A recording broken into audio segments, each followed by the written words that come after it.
আমাদের এটা কিন্তু ঐতিহ্য, আমরা এই স্মৃতিটাকে ধরে রাখার জন্য।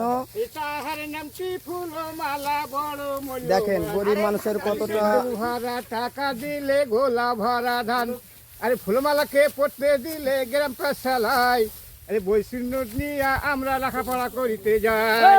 আরে তাহার নামটি ফুলমালা বড় মূল্যবান, আরে সিন্ধুক ভরা টাকা দিলে গোলা ভরা ধান, আরে ফুলমালাকে পড়তে দিলে গ্রাম পাঠশালায়, আরে বৈশিন্য নিয়ে আমরা লেখাপড়া করিতে যাই। যাই যাই চাচা, অসংখ্য অসংখ্য ধন্যবাদ আপনাকে।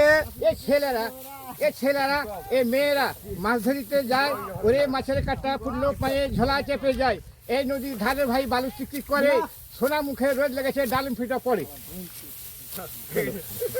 হ্যালো গাইস, আপনারা দেখতে পারলেন, thank you very much, thank you so much.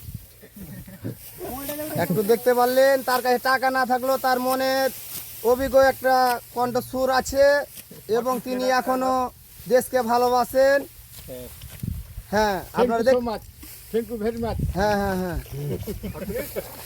হ্যাঁ দেখতে পাচ্ছেন, হ্যাঁ দেখেন কীভাবে ধান কাটছে। আমাদের এই বাংলাদেশে কি একটা সোনার ফসল তৈরি হয়েছে, যা আমরা সারা বছর বসে বসে খাই। যাক, আপনাদের সাথে কথা বলে ভালো লাগলো, ধন্যবাদ।